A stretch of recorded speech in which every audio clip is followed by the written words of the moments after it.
ब्रज में हेमंत ऋतु आने पर कुमारी गोपियां देवी कात्यायनी की पूजा करने के लिए व्रत रखती थीं।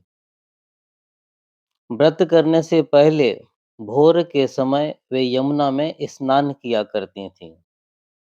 वे प्रायः नग्न होकर स्नान करती थीं। उनका इस प्रकार नग्न होकर स्नान करना ग्वाल वालों को बड़ा बुरा लगता था। उन्होंने जब अपने सखा कृष्ण को यह बताया, तो उसने एक योजना बनाई और अपने सखाओं के साथ वह भोर से पहले ही यमुना तट पर जाकर झाड़ियों में छिपकर बैठ गए।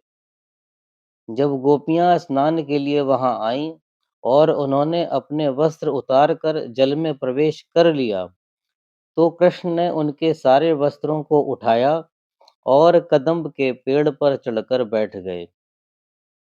गोपियां जब स्नान कर बाहर निकलने लगीं, तो वहां अपने वस्त्र न पाकर सभी घबरा गईं और फिर जल में घुस गईं। उसी समय उनकी दृष्टि कृष्ण पर पड़ी, तो वे उसे बुरा भला कहकर अपने वस्त्र मांगने लगीं।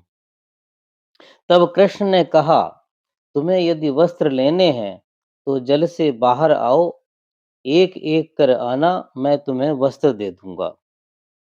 इस पर गोपियां रुआंसी होकर बोलीं, कान्हा, तू हमें तंग मत कर। हम इस हाल में पानी से बाहर नहीं आ सकती। तू हमारे वस्त्र दे दे। देख, पानी बहुत ठंडा है और हमें सर्दी लग रही है।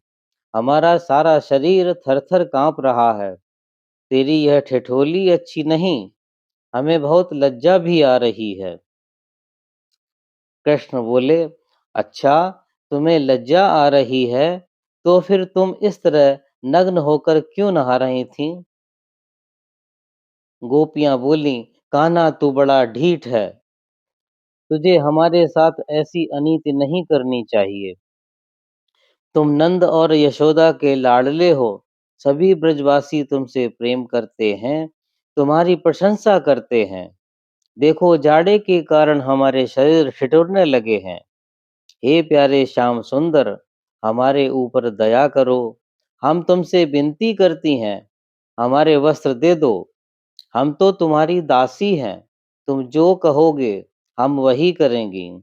तुम तो धर्म और वचन के अर्थ को अच्छी तरह से समझते हो।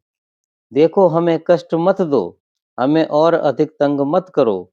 नहीं तो हम जाकर नंद बाबा से तुम्हारी चुगली कर देंगी। अच्छा यही है कि तुम हमें हमारे वस्त्र दे दो।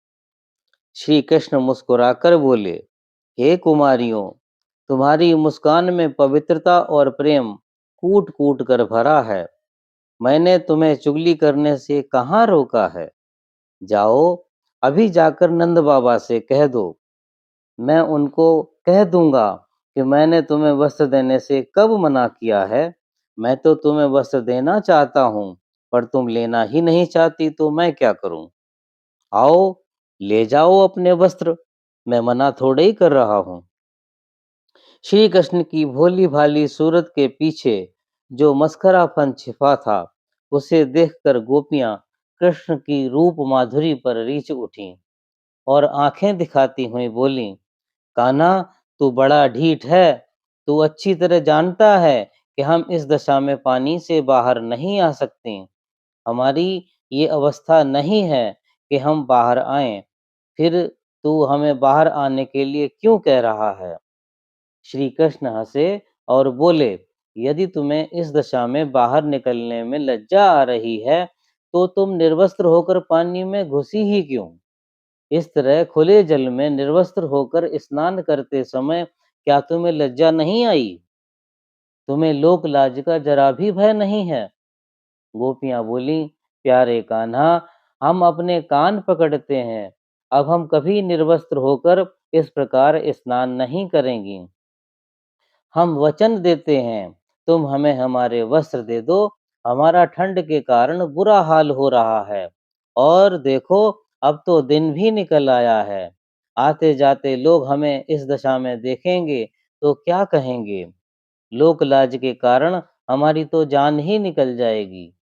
अब जल्दी से हमारे वस्त्र फेंक दो। श्री कृष्ण ने कहा, गोपियों, तुमने वस्त्रहीन होकर यमुना में स्नान करके जल के देवता वरुण देव का अपमान किया है और मैं किसी को कोई चीज फेंक कर नहीं देता। इसलिए इस दोष की शांति के लिए तुम्हें अपने दोनों हाथों को सिर पर रखकर यमुना जी और वरुण देव से क्षमा मांगनी होगी, तभी मैं तुम्हारे वस्त्र तुम्हें दूंगा। सभी गोपियों ने तत्काल वैसा ही किया। तब श्री कृष्ण ने उनके वस्त्र उनको दे दिए और पेड़ से उतरकर अपने मित्रों के साथ वहां से चले गए। गोपियों ने जल में ही जल्दी जल्दी अपने वस्त्र पहने और जल से बाहर आ गईं। जब उन्हें वहां कोई दिखाई नहीं दिया, तो वे तेजी से चलकर अपने अपने घरों को चली गईं। कुछ आधुनिक लोग श्री कृष्ण की इस घटना पर उनके चरित्र को लेकर शंकाएं प्रकट करते हैं। यह उनकी दूषित मानसिकता को ही प्रकट करता है, जबकि उस समय श्री कृष्ण की आयु केवल 6 या 7 साल रही थी। इस उम्र में उस बालक श्री कृष्ण ने उन गोपियों को सामाजिक मर्यादा में रहने का पाठ पढ़ाया था। यह उनके श्रेष्ठ व्यक्तित्व का ही परिचायक है, ना कि उनके दूषित चरित्र का। बोले वृंदावन बिहारी लाल की जय।